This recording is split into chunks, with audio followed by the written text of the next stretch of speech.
Let's look at how we can solve this problem. So we have 2 to the power of minus x plus 3 times 2 to the power of x is equal to 4.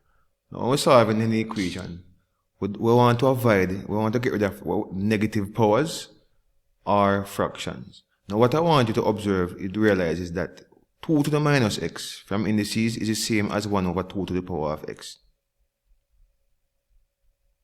I'll just rewrite it like that. Right, you didn't have to, but I just want you to realize that from indices, 2 to the power of minus x is 1 over 2 to the power of x. And the same way in the previous video, we can let 2 to the power of x be equal to y, which means this is 1 over y. So replace 2 to the power of x with y. This is 3 times y equal to 4. And of course, to get rid of this denominator here, we can multiply each term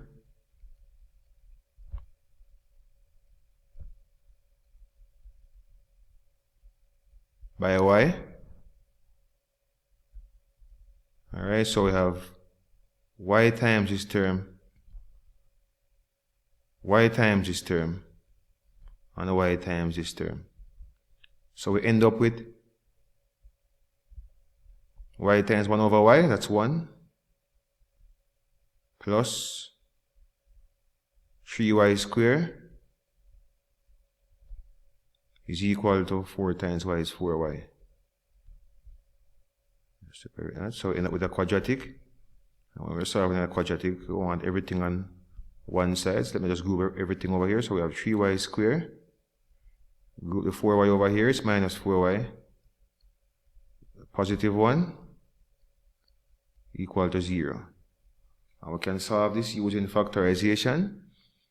Yes, we can rewrite the minus 4y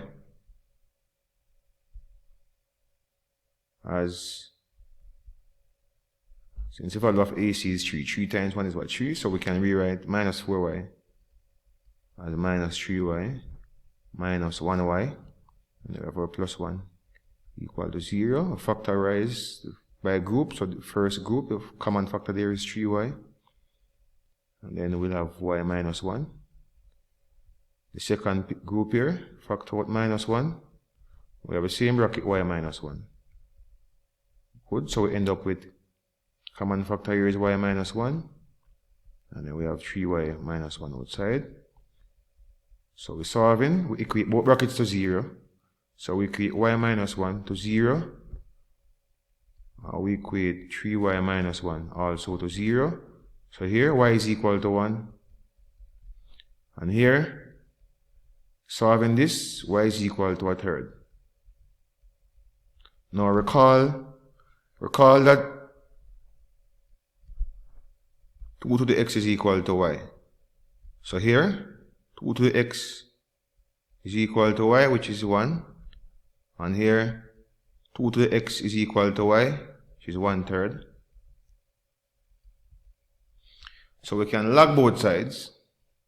If we log both sides, we'll have ln 2 to the power x is equal to, no, sorry, wrong. ln 2 to the power x is equal to ln 1. And over here, we log both sides, we'll have ln 2 to the power of x is equal to ln 1/3.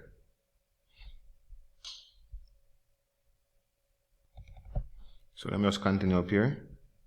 So we have ln 2 to x, so we can bring the x at the front here. So we have x ln 2 equal ln 1. Now ln 1, what's the value of ln 1? ln 1 is 0, right? So therefore, x divide both sides by ln 2. So x is equal to 0 is one solution. The other solution here, we have, again, we can bring x at the front, so x ln 2 is equal to ln 1/3. Divide both sides by ln 2. So x, listen to that 1. So x is equal to ln 1/3 divided by ln 2, which works out to be -1.5850 solution. On the other solution, x equal to 0.